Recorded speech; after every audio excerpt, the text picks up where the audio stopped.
compañeras de panel que me acompañan en el día de hoy. Para mí es un gran orgullo tenerlas hoy acá para poder debatir y para poder ahondar sobre las oportunidades, sobre los desafíos.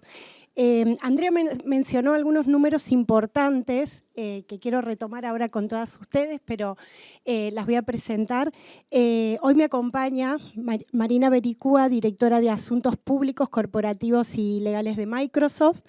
Paula Coto, directora de Chicas en Tecnología, ella también es docente de posgrado en temas relacionados a educación, STEM y género. Débora Jiménez, gerenta de marketing de Huawei. Lucía Feinboim, directora de educación en Faro Digital, y además Lucía trabaja hace muchos años en temas de comunicación y tecnologías digitales. Y Rosa Jiménez Cano, ella es periodista y productora de contenidos con mucha experiencia en esta materia de inteligencia artificial para el periódico El País. Así que bienvenida a cada una de ustedes y gracias por acompañarnos en el día de hoy. Retomando esta charla que queremos hacer, este debate que queremos hacer sobre la realidad hackeada y la vida ficcionada que nos trae de la mano de la inteligencia artificial, quiero retomar algunas cuestiones que dijo Andrea sobre, unos números que dijo Andrea, ¿no? Sobre, por ejemplo, que en Argentina el 17% de las mujeres integramos ese sector, en México el 15%, en Brasil el 14%. Y quiero dejarle algunas preguntas disparadoras para debatir sobre estos números, ¿no? ¿Qué desafíos? ¿Qué podemos hacer para cambiar esa realidad? Y, por ejemplo, Marina, ¿qué considerás, qué oportunidades de liderazgo y crecimiento profesional existen para las mujeres y sobre todo también para las diversidades en el sector de la inteligencia artificial, pero también en el de ciberseguridad, que vienen un poco de la mano? Ahí, ¿me escuchan bien? Gracias. Primero, agradecer la invitación, reconocer el esfuerzo de todas y todos los que han participado en esta organización. Sé que han sido horas innumerables, incontables. Gracias, Micaela, gracias, Ana, gracias, Nati, y a todo el equipo. Gracias a las compañías que acompañan, a las embajadas que también acompañan. Es súper importante, siendo que este es la segunda edición y la edición que hemos concebido totalmente desde Argentina, así que para mí es un orgullo. Venimos trabajando hace mucho en el Centro de Géneros en Tecnología y esto solamente lo digo a título de representante de Microsoft, pero también a título personal. Para mí es un trabajo que personalmente me ha llenado de muchísimas satisfacciones, haber podido poner un granito de arena en esta lucha que venimos teniendo hace tanto tiempo y que tenemos que continuar. Entonces, lo primero que quería decir era eso, era un poco largo, gracias. Acá veo muchas caras desconocidas, gracias a que han venido también a escucharnos. El campo de la inteligencia artificial y la de ciberseguridad, la verdad que trae un montón de oportunidades. Y quiero solamente hacer un aporte que me parece que es como un aporte de algo que estuve leyendo e investigando un poco, preparando estas respuestas, que es que estamos concibiendo este momento, esta era de la inteligencia artificial y la ciberseguridad como un momento que plantea muchos desafíos y en muchos casos nos genera mucho miedo, ¿no? Estamos como con miedo de lo que puede ocurrir, muchas conversaciones. Al mismo tiempo usamos la inteligencia artificial porque hoy está a disposición de todas las personas, por supuesto aquellas personas que tienen acceso a conectividad y a celulares, etcétera, pero está a la mano de muchas personas. Y creo que en ese sentido las mujeres, obviamente los hombres también tienen sus características de liderazgo. Las mujeres tenemos una oportunidad en este momento que tiene que ver un poco con las características de liderazgo que tenemos desde siempre, ¿no? Que tiene que ver con la inteligencia emocional, con la colaboración, con mirar los problemas desde otro lugar, que es un lugar mucho más colaborativo, y que podemos tener justamente por eso un papel fundamental y un rol fundamental en la discusión sobre estas nuevas tecnologías, los riesgos, los desafíos y las oportunidades. Entonces, lo primero que me gustaría mencionar y hacer hincapié es que creo que las mujeres tenemos una gran oportunidad en este momento, que además, como es un momento en el que todos y todas estamos aprendiendo, si bien puede generar un aumento en las brechas, porque estos momentos de salto tecnológico pueden generar un aumento en las brechas, al mismo tiempo pueden generar un momento en el que todos estamos en el mismo lugar y en el mismo plano, y a partir de ahí, bueno, hacer empecemos de nuevo y que las mujeres tratemos de tomar esa oportunidad y tomar las oportunidades de liderazgo en todas las organizaciones a las que pertenecemos. Porque realmente es un momento en el que los hombres también están aprendiendo todo. Entonces, es el momento justamente de decir, acá estamos, levantar la mano, como siempre decimos que tenemos que hacer las mujeres, y las diversidades, y que las diversidades y las mujeres puedan aprovechar este momento. Así que lo primero que querría hacer es un llamado a eso, y bueno, entender esto como una oportunidad y una posibilidad de que las mujeres tengamos una voz súper relevante en entender estas tecnologías y en la discusión y el debate que tiene que ver con la adopción de las tecnologías y para qué se van a usar, en el sentido de que se usen justamente para reducir estas brechas. Gracias, Marina. Continuando con esta conversación, quiero preguntarle a Débora cómo pueden las organizaciones, las empresas fomentar un entorno más inclusivo, pero no solo para que atraiga, sino también para que retenga a mujeres y diversidades, y sobre todo en roles claves para las organizaciones.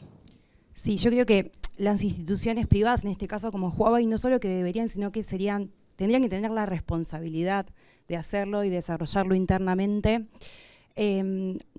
Digamos que el género no debería ser un tema para este tipo de actividades, pero ya sabemos que nos atraviesa a todos.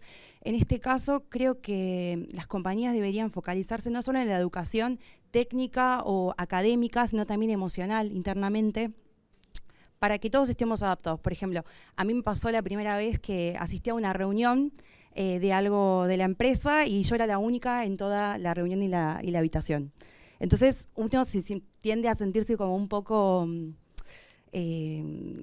con tímido a emitir su opinión. Entonces, me parece que alentar a las chicas, mostrarles que tienen que actuar con confianza, generarles también el tema de ver roles de inspiración como líderes.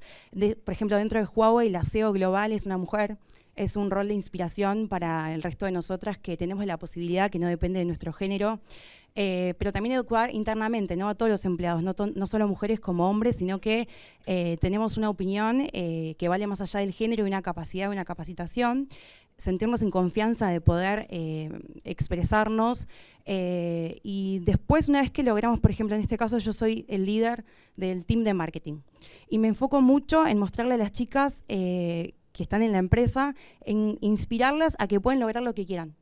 No depende de su género, pueden aspirar al puesto que quieran. Simplemente depende de la capacitación continua y es necesario que la empresa como tal nos apoye en esta formación interna. Hacemos charlas también con líderes y expertos alrededor del mundo, mujeres, para fomentar esta cuestión. Y creo que también es varios de los temas que venimos hablando antes, que empieza desde afuera, ¿no? Desde el momento de la contratación, por ejemplo. Nosotros nos está pasando en recursos humanos que cada vez que queremos integrar a una persona en la empresa, las contrataciones son abiertas, no hay un género para entrar como a ningún tipo de puesto, ¿no? Como ingeniero o ingeniera, pero siempre la cantidad de mujeres que se presentan para el puesto es mucho menor que la de hombres. Entonces está ahí el tema de inspirarle la educación previa en los niños, en las jóvenes, para acceder a este tipo de carreras y después, como empresa privada, darles la oportunidad de insertarse.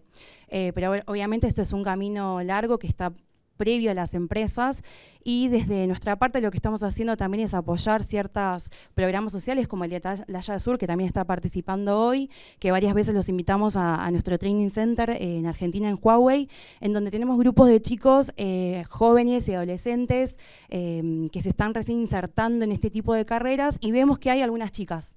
Si bien los grupos son en general más varones, tenemos algunas chicas y tratamos de fomentar esto, de que pueden tener el acceso todos. No es una carrera o un tipo de empresa que sea más abocada a hombres o a mujeres, sino que la integración puede ser total, así que creo que desde las empresas privadas tenemos que fomentar la inserción, el respeto, la confianza, la educación tanto académica como sensitiva, vamos a decir. Me quedo con estas rescato estas tres cosas como importante que decís sobre las culturas organizacionales de las empresas privadas.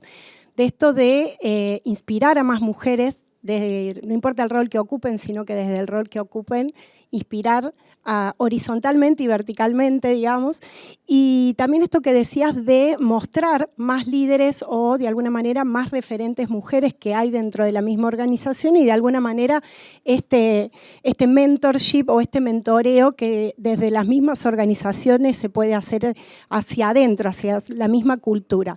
Ahora, Marina, vos trabajando en una empresa de otra cultura diferente, ¿crees que compartís estos pilares? Totalmente, definitivamente compartimos los pilares. Creo que eso es otra cosa que me parece que tenemos que aprovechar como colectivos, ¿no? Las mujeres y las diversidades, que es que realmente no importa dónde estemos o en qué organización trabajemos o desde qué lugar, desde la sociedad civil, desde la academia, desde la investigación, realmente coincidimos en cuáles son las acciones necesarias para reducir la brecha, que eso también me parece una súper oportunidad y que es especial para las mujeres y las diversidades. Por eso decía recién lo de inteligencia artificial. ¿Y por qué no usar la inteligencia artificial para tener programas que justamente reduzcan la brecha cuando se hacen las contrataciones, digamos, se usen en ese sentido? Y hablando específicamente de inteligencia artificial, un tema no menor que tiene que ver con la posibilidad de empezar desde el momento cero, que todos esos sistemas obviamente estén sujetos a una revisión ética y a una construcción de los sistemas por parte de equipos diversos que incluyan mujeres y diversidades para no consolidar los sesgos de género que obviamente ya tenemos en la sociedad y no llevarlos, digamos, al mundo virtual. Una oportunidad para curar también esos sesgos. Yo digo, la tecnología te da la oportunidad de curar el sesgo si armás bien el equipo que va a desarrollar, diseñar, desarrollar e implementar esos sistemas. Algo, un aporte en ese sentido también. Ahí me das pie para preguntarles a las compañeras de las organizaciones del tercer sector, de las organizaciones sociales, respecto a esto, ¿no? Del sesgo algorítmico y qué conlleva ese sesgo y de alguna manera cómo se interrelaciona ese sesgo con la privacidad y de alguna manera qué nos podrían decir ustedes desde sus organizaciones de cómo se pueden de alguna manera trabajar en estos sesgos, pero también prevenir y abordar esos riesgos específicos. Paula, ¿vos qué opinás desde Chicas en Tecnología? Bueno, a ver, ¿se escucha? Sí. En primera instancia, me parece que es importante pensar en la inteligencia artificial y las tecnologías que se usan para ciberseguridad y demás como herramientas que surgen de nosotros, ¿no? Como sociedades, y que estamos inmersos en un sistema que ya esconde un montón de sesgos. Lo compartía Andrea en su presentación sobre cómo desde las primeras infancias se refuerzan ciertos estereotipos, cómo cuestan que las jóvenes decidan estudiar este tipo de carreras, cómo cuesta que se inserten en el mercado laboral sobre estas temáticas. Y esos sesgos que a nosotros nos atraviesan y que las decisiones que nosotros tomamos en términos generales están atravesadas por ciertos juicios, por ciertas miradas, muchas veces inconscientes, ¿no? Que no sabemos que están ahí, pero que están ahí, se expresan también en los desarrollos tecnológicos que nosotros hacemos. Y que las tecnologías están atravesadas también por eso que nosotros generamos a nivel social, ¿no? Son un reflejo de lo que estamos produciendo también. En ese sentido, creo que la inteligencia artificial nos pone en una situación, es muy difícil hacer futurismo de qué va a pasar, y estamos todos en un momento con muchos miedos, como decía Marina, y sobre todo también tratando de entender de qué se trata todo esto que está pasando, pero por lo pronto lo que empezamos a encontrar es que se abren dos grandes oportunidades de esto. Una que está más ligada a que la inteligencia artificial viene a reducir esos sesgos que nosotros tenemos a nivel social, y hay algunos ejemplos que muestran eso, sobre todo, por ejemplo, en algunos trabajos que analizan cómo para dar apoyo financiero se empezaron a reducir la cantidad de variables que se tenían en consideración, y eso permitió a que definitivamente quienes pudieran llegar a esas cuestiones sean las poblaciones más vulnerables o a quienes tendrían que estar destinados a esos, y se hizo a través de la inteligencia artificial. traigo ese como un ejemplo en donde se podría llegar a pensar que la inteligencia artificial, al momento de reducir ciertas variables y solamente poner en juego aquellas cosas que realmente importan al momento de la decisión, podrían ayudar a reducir esos sesgos. Pero bueno, después tenemos el otro camino, y hay una literatura bastante extensa de cómo la inteligencia artificial hace el juego contrario, ¿no? Expande esos sesgos que nosotros tenemos a nivel social y el hecho de cómo hacemos el tratamiento de datos y qué tipo de datos estamos usando y cómo esas decisiones que le pedimos a la computadora que tome por nosotros de alguna forma termina reproduciendo y escalando ese tipo de situaciones, y ejemplos de esos sobran. Imagino que tendrán varios ahí en mente, pero bueno, desde cómo herramientas que se están usando hay un caso bastante interesante en Florida sobre una de las herramientas que se usaban para predecir la reincidencia en las cárceles. Bueno, cometió el doble de errores para poblaciones afrodescendientes que para aquellos que pertenecían quizás a las poblaciones blancas.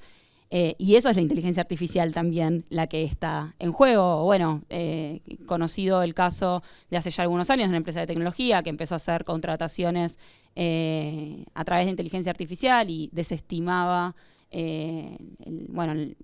todo aquello que estaba relacionado con el género femenino, o mujeres o demás, haciendo que esos grupos que estuvieran por detrás termina reforzando ciertos estereotipos que tenemos a nivel social. Creo que lo importante de entender que estos son dos posibles caminos en los que empezamos a transitar tiene que ver con cómo prevenirlos. Y que a nivel social tomemos activamente las decisiones para que la tecnología que estamos desarrollando sea una tecnología que posibilite crecer, construir un tipo de sociedad más igualitaria. Y que ahí tenemos una responsabilidad muy clara desde las empresas, de las organizaciones del tercer sector, del sector público, en poder empezar cómo esta tecnología está construida desde estándares éticos, en donde realmente haya unas aperturas respecto de cómo socialmente hoy esos sesgos inconscientes, ¿no? Poner en la mesa que esos sesgos inconscientes pasen a ser conscientes y poder trabajarlos realmente. Y creo que ahí hay algunas cuestiones. La primera que no me parece menor y que tiene que ver con quiénes están construyendo la tecnología. Parece que esta es una pregunta que venimos repitiendo panel a panel, nos venimos encontrando en todos los espacios. Y quiénes están construyendo la tecnología no es menor, porque quienes construyen esa tecnología son quienes dotan esa tecnología sobre diferentes sesgos. Nos compartía Andrea un poco sobre esos datos. En términos generales, de Chicas en Tecnología generamos investigaciones que trabajan sobre esto. El año pasado publicamos una investigación que analiza la formación de profesionales en el ámbito universitario de forma censal en Argentina, y encontramos que el 17% de las personas que están estudiando en las universidades carreras relacionadas a la programación son mujeres. Y ahora lo que encontramos es que en inteligencia artificial los datos son preocupantes. O sea, casi el 80% de las personas que están construyendo hoy inteligencia artificial son hombres.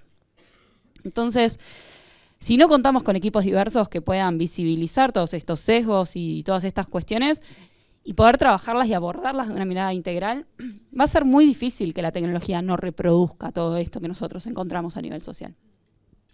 Y sumo otras dos porque sé que me estoy extendiendo un poquito en tiempo, pero tiene que ver con cómo construimos, o sea, los equipos diversos son quienes toman las decisiones, quienes arman bases, quienes generan procesos, y todo eso lo que conlleva es poder también analizar cómo se están construyendo las bases que nosotros ponemos a servicio para trabajar sobre este tipo de cuestiones, ¿no? Ahí me parece que entender los bias en función de la información que nosotros estamos tomando y poniendo al servicio para ese entrenamiento es fundamental.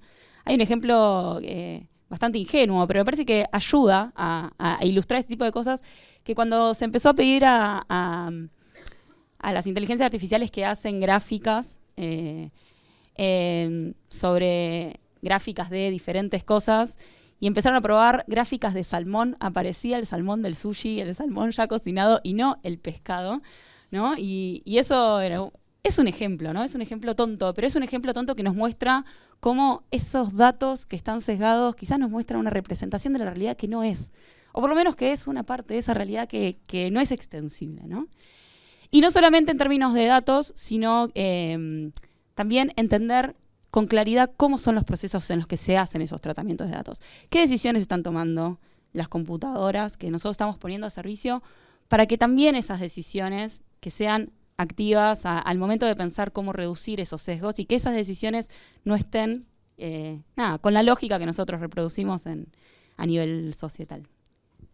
Me quedo ahí, pero hay mucho más para compartir. Gracias, sí, la verdad que hay mucho más para compartir respecto a esto, Paula.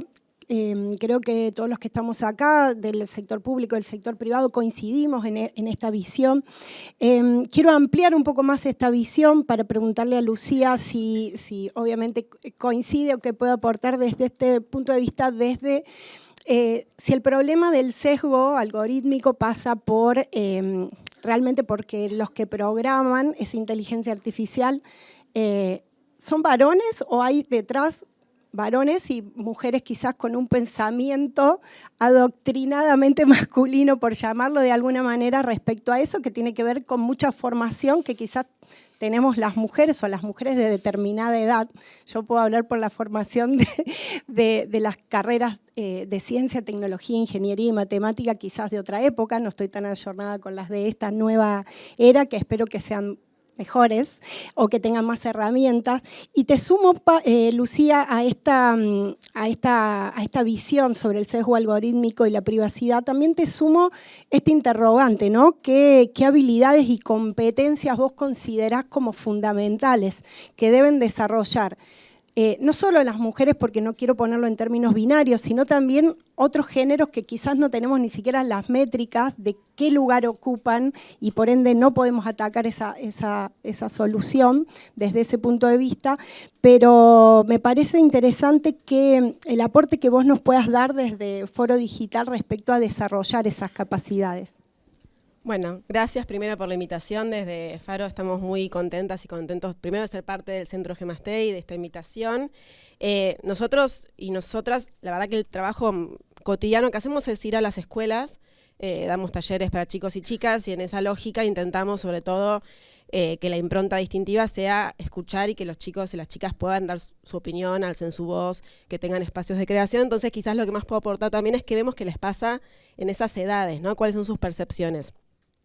Yo escuchaba y me parece que una idea general y que es importante repetir durante toda esta jornada y cada vez que pensemos esto es no caer en el error de pensar la tecnología sin contexto, ¿no? La tecnología, en este caso es la tecnología digital, pero desde que la humanidad es humanidad creó técnica, ¿no? No hay humanidad sin técnica, desde el fuego, la rueda, la máquina a vapor, y la técnica tiene un vínculo con la humanidad performativo, ¿no? Y tiene un contexto económico, político, social, de mutua influencia. Entonces, ¿qué nos viene a hablar hoy la inteligencia artificial de este momento de la sociedad? ¿Qué nos pide, qué nos exige, cómo nos performa como personas?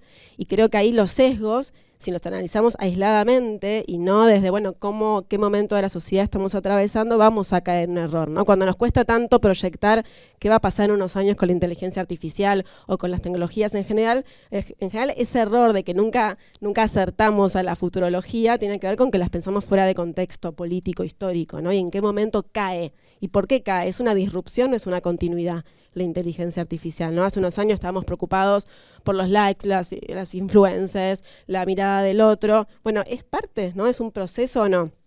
En ese sentido creo que los sesgos tienen que ver con lo que decía Paula, con lo que se venía hablando, de bueno, quiénes están diseñando, programando, pensando la tecnología y por qué no están las chicas, no están las otras identidades no binarias o diversidades pensando la tecnología, ¿no? Cuando nosotros les preguntamos, tenemos talleres específicos sobre todo sobre violencia de género digital, ¿no?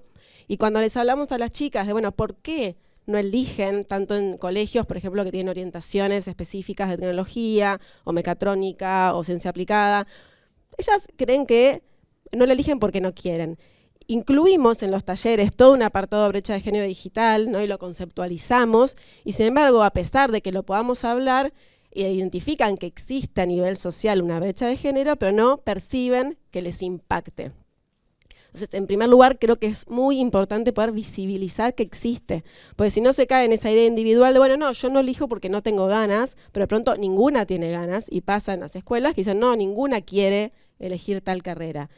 Y ahí me parece que sí es importante, eso que al menos desde nuestro lugar podemos aportar, que tiene que ver con la violencia de género digital, porque cumple un rol muy disciplinador. Cuando hablamos antes de por qué las mujeres muchas veces no se quedan, que quizás llegan pero no permanecen, sí observamos que el uso es mucho menos pleno, sobre todo en las adolescencias, de los entornos digitales. Hay una apropiación mucho más condicionada. Cuando una chica tiene que aguantarse un discurso de odio machista, cuando quiere vivir su sexualidad practicando sexting y tiene miedo de que la otra persona difunda sus imágenes, cuando están rechazando encuentros presenciales porque usan filtros y tienen miedo de que cuando las conozcan no sean parecidas a los filtros que reproducen patrones hegemónicos, estamos hablando de un uso mucho más limitado que en territorio vemos que no le está pasando a los varones, ¿no? Entonces, ¿cómo tenemos que también ampliar la mirada al contexto y entender que pensar la tecnología por sí misma, agarrarla así y decir, bueno, ¿qué pasa en la tecnología? Es un error, que hay que pensarla en un momento político, económico de nuestra sociedad, que por algo crea, que por algo las personas que toman decisiones crean esta tecnología y qué tipo de habilidades tenemos que generar. Sin dudas, tenemos que ir por la referencia, ¿no? Cuando nosotros leemos un cuento desde nivel inicial, cuando vemos una peli, quiénes son los personajes, quién es el nerd, ¿no? Quién es el programador, eso crea referencia y está bastante estudiado que hasta los 5 o 6 años, y antes también se corroboraba, no hay todavía esa diferencia en la representación y sin embargo ya en el nivel primario no hay lo que hablaban recién, ¿no? De la motivación, es la referencia, ¿no? Todo el debate que se da en las películas por incluir diversidad, si es políticamente correcto o no, pero tiene que ver con, bueno, yo podría ser esa persona. Entonces, sin dudas en las infancias la representación, empezar a trabajar la violencia de género, porque realmente el uso es muy diverso, ¿no? Y está limitado y son disciplinas que se crean. Nosotros ahora vamos por publicar una investigación sobre cómo impacta en el uso y en la exploración sexual de las adolescencias la difusión no consentida de material íntimo. Y se evidencia en esta investigación que estamos por publicar claramente que es una cuestión de género y una forma de violencia de género, y quisimos, como vos decías, incluir diversidades y no logramos que haya representación. Entonces, hay mucho para hacer, pero creo que sin dudas, en lo que nos concierne a nosotros desde Faro, que tiene que ver con la educación y sobre todo con infancias y adolescencias, esos 2 puntos son clave. Gracias, Lucía. Y me das pie para preguntarle a Rosa algo. Vivimos en una era digital y vos acabas de remarcar algo que tiene que ver con esto de los roles y el rol disciplinador y las referencias. Y ¿de dónde vienen esas referencias? Y creo que ahí los medios de comunicación cumplen un rol importante. Rosa, como comunicadora, le quiero preguntar en este contexto de la inteligencia artificial, pero también en un contexto de fake news y de sesgos discriminatorios y de este rol de disciplinador que existe, y también desde de hacer no visible algunas cuestiones. ¿Cómo crees que las mujeres comunicadoras pueden cambiar un poco esta realidad? Muy bien. Lo primero, creo que no se oye. Sí. Sí, ahora sí, perdón. Lo primero, quería daros las gracias por la invitación. Me está encantando el panel, el evento, el grupo, el colectivo. Y me ha gustado especialmente la intervención de Paula por lo completo y por el punto de vista que tiene bastante transversal. Estoy muy alineada con lo que dice. Y yo creo desde Wired siempre se nos acusa, y es una acusación que me gusta, de ser como tecno-optimistas, ¿no? Somos los que siempre vemos el lado positivo, el lado desde que pensamos que la tecnología puede hacer mejor nuestras vidas y que puede cambiar la realidad. Y creo que estamos en un momento histórico y en un punto clave en el que se puede marcar un antes y un después, pero es ahora cuando tenemos que intervenir. Y en eso estoy muy alineada con lo que decía Paula, y creo que es en 3 sentidos, respondiendo a tu pregunta, más allá de fake news, sino relacionando todo. Lo primero es quién toma las decisiones, y normalmente la toma de decisiones suele ser señores que llevan, y no creo que sea ni siquiera con mala intención, sino muchas veces por costumbre, por modo, por siempre se ha hecho así, y porque así parece que han funcionado las cosas. Entonces, cuando se están creando ahora los patrones, al final es quién maneja, ¿no? Quién dicta el algoritmo, quién maneja la inteligencia artificial, qué es lo que hace. En esa mesa tenemos que conseguir estar, en esa toma de decisión. La segunda es quién lo alimenta, porque cuanto más se alimente y más se cuente y más data se le dé, que era lo que apuntaba muy bien Paula, es la consecuencia que vamos a tener y cómo se va a marcar la vida.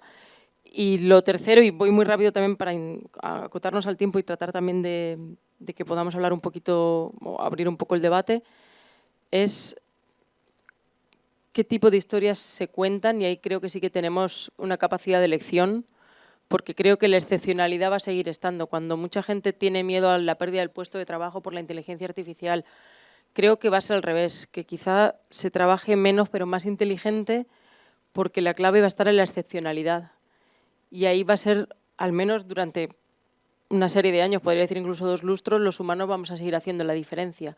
Y esa excepcionalidad o casi singularidad es lo que va a hacer que las injusticias del algoritmo se puedan corregir. Y ahí es donde tenemos que estar muy atentos.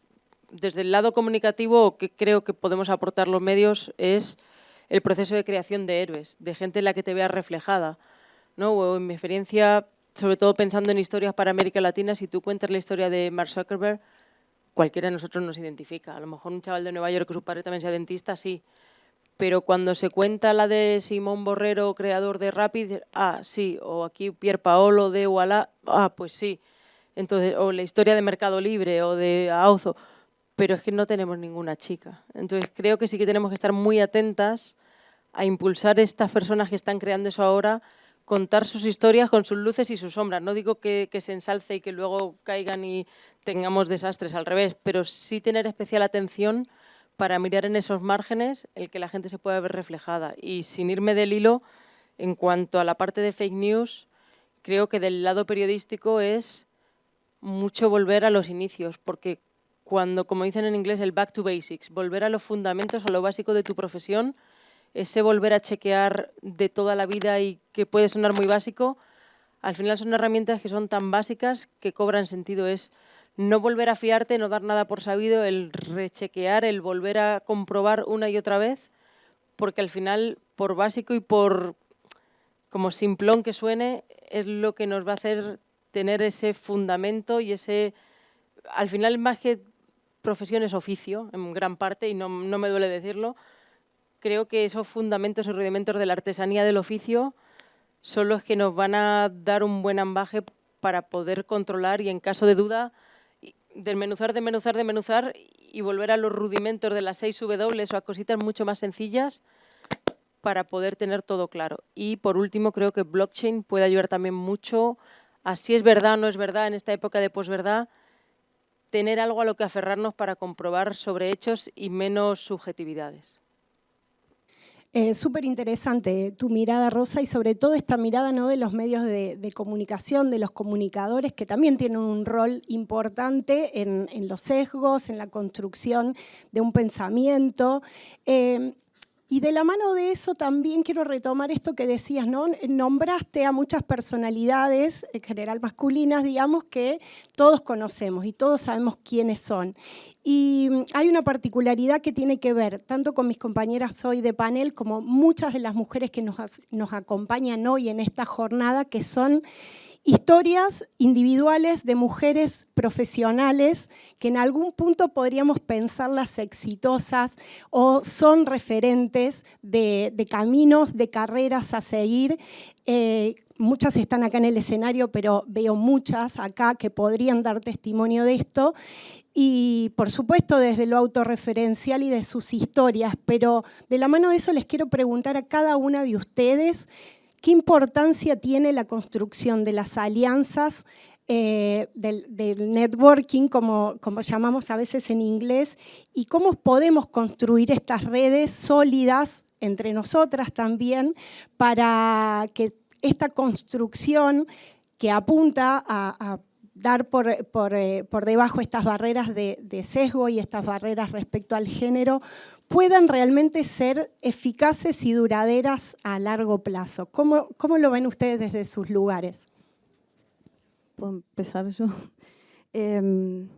Lo primero que creo es que las mujeres que estamos aquí, las diversidades, y también es una expectativa respecto a las diversidades, estamos en organizaciones, ¿no? Algunas en puestos de decisión, en otros casos en puestos que quizás no consideremos de decisión, pero que en algún momento tenemos un poder de decisión dentro de las organizaciones, y es importante que nos tomemos, ¿cómo construyo alianzas? Bueno, a partir de lo que yo puedo hacer dentro de mi organización para generar un espacio en el que las mujeres y las diversidades puedan juntarse. O sea, esto lo digo para quienes están en las organizaciones y por nuestra responsabilidad, pero también porque esos espacios, que alguien más genere esos espacios por nosotras.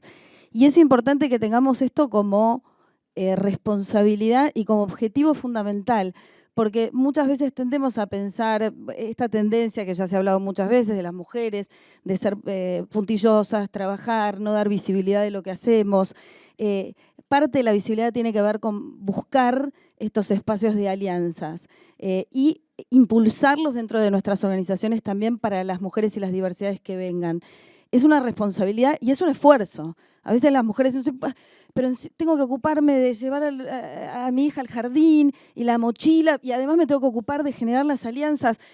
Es el momento de hacerlo. O sea, tenemos que tomar impulso también por nosotras, y digo por nuestras hijas, nuestros hijos, nuestras hijes, por las que vengan. La alianza tiene que ver con eso, no tiene que ser una alianza en un marco formal necesariamente. Es la alianza de cuando nos juntamos y compartimos lo que nos pasa, y a partir de compartir y colaborar generamos modelos de rol para quienes vienen, para nosotras mismas, pero es un esfuerzo y es un compromiso de las organizaciones, pero también es un compromiso personal. Yo hago un llamado al compromiso personal más allá de las organizaciones y a cambiar nuestras organizaciones a partir de ese compromiso personal. Sí, justo quería aportar que, como mencionaba Marina, a través del compromiso personal que me toca mucho, me siento muy tocada en una empresa en la que obviamente somos muchas menos mujeres que hombres y no me creo una inspiración ni un rol modelo, pero me interesa mucho colaborar con las chicas que están recién recibidas. Hay chicas que tienen 20, 21, yo tengo 10 años más de 10 años más, y por ahí no tienen la confianza y se sienten un poco inseguras en un ámbito en el que hay mucha más masculinidad, en darles la visión de que es posible. Por ahí mucha gente o muchas chicas no estudian ese tipo de carreras o no aspiran a entrar a ese tipo de empresas porque piensan que no hay posibilidad. En mi caso, tengo como referencia la CFO de la empresa, es una mujer, y yo podría haber pensado, nunca va a llegar una mujer en un puesto tan alto, de tanto poder y tanta toma de decisiones, y hace creo que 2 años asumió cuando yo ya estaba en la empresa, y me parece un modelo de referencia a seguir de es posible.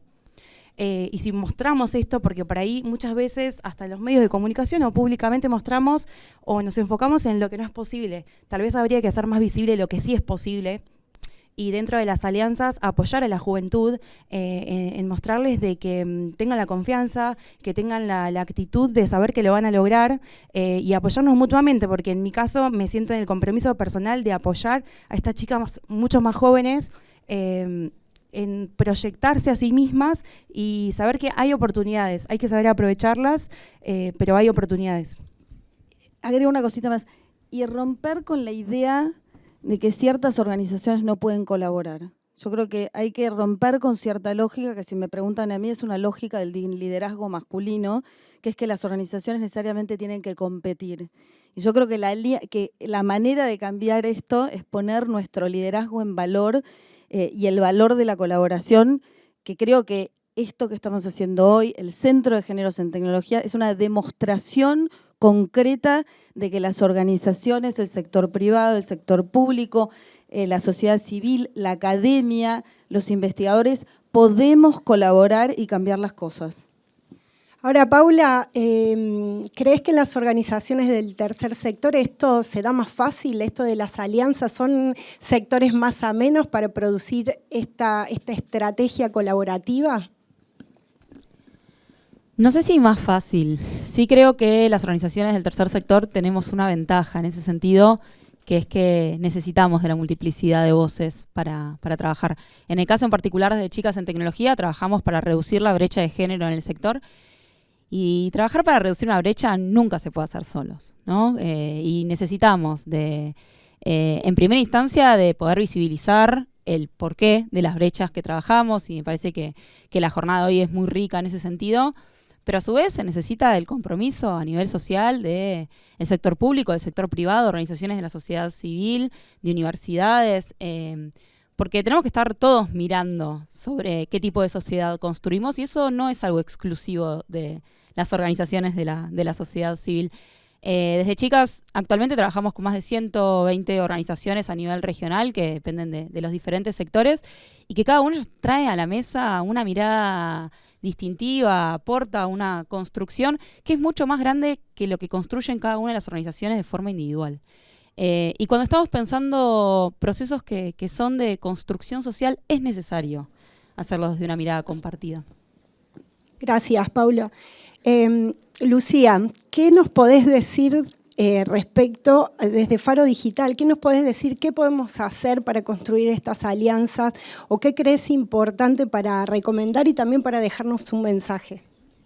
Bueno, yo pensaba un poco en lo que vos hablabas de las personas y ¿no? Lo que surgía, creo que está bueno pensar también la idea de privilegio, ¿no? Y de pensar la diversidad de necesidades que se crean para que no dependa de una excepcionalidad y de la posibilidad de una persona en particular, en este caso una mujer, o una diversidad que logre llegar, ¿no? A un puesto o a un lugar, y entender que hay una intersección de un montón de brechas también, ¿no? Nosotros trabajamos en proyectos, por ejemplo, con mujeres que son mujeres pobres, que son mujeres rurales, que son mujeres con discapacidad, por ejemplo, y que no hay una sola brecha para saldar y que la salida no es individual, es colectiva, ¿no? Entonces, creo que la alianza tiene que ver con pensar que puede ser que yo haya tenido un privilegio, que haya tenido suerte, que me haya esforzado seguramente o que alguna mujer lo haya logrado, pero que sin dudas las alianzas tienen que ir en vistas de lograr en todos los niveles que las mujeres logren mayor equidad desde una perspectiva de derechos, ¿no? Hemos hecho proyectos donde vamos a barrios muy populares, donde ayudamos a las mujeres a que logren usar las redes sociales para vender sus productos, para tener independencia económica y salir de situaciones de violencia de género. Entonces, la equidad no siempre es quizás llegar a solamente un cargo alto, sino abrir la mirada, ¿no? Y entender que estamos todavía en un momento muy desigual y que lo colectivo creo que tiene que ser para pensar la salida grupal, ¿no? De salir todos juntos lo mejor posible. Arrancar por la integración. Sí. Quiero sumar algo de lo que dice Lucía, porque me parece fundamental y que muchas veces se piensan las cuestiones de género como de mujeres para mujeres o de diversidades para diversidades y la importancia también no solamente en términos de pensar las alianzas en términos sectoriales, sino poder ver la diversidad de quienes tienen que estar sentados en esa mesa y ahí es fundamental tener a los diferentes géneros, poder poner en discusión también a los hombres que están llevando hoy adelante el desarrollo de las tecnologías, los espacios de liderazgo, porque hablar de nosotras para nosotras tampoco es la forma para incidir o para cambiar o para llevar adelante otras transformaciones a nivel social. Y eso me parece también fundamental remarcarlo, ¿no? Espacios en los que podamos construir realmente desde la mirada de diversidad y que la diversidad no tiene únicamente que ver con cuántas mujeres están sentadas en esa mesa, aunque sí es importante, sino que la diversidad se da desde quienes están tomando también esas decisiones y que haya esa multiplicidad de actores que plantea Lucía me parece fundamental. Alianzas como aliados, ¿no? O sea, y aliadas. Y por último, Rosa, ¿cómo crees que los comunicadores o los medios de comunicación también, que cumplen un rol importante en la visualización y en la generación de todas estas referencias, cómo crees desde tu lugar que se puede aportar desde ahí a esta construcción de alianzas, de este networking positivo y a largo plazo y sólido? Mira, desde dos perspectivas. Lo primero, como están apuntando las compañeras, el no ser autoexcluyentes, ¿no?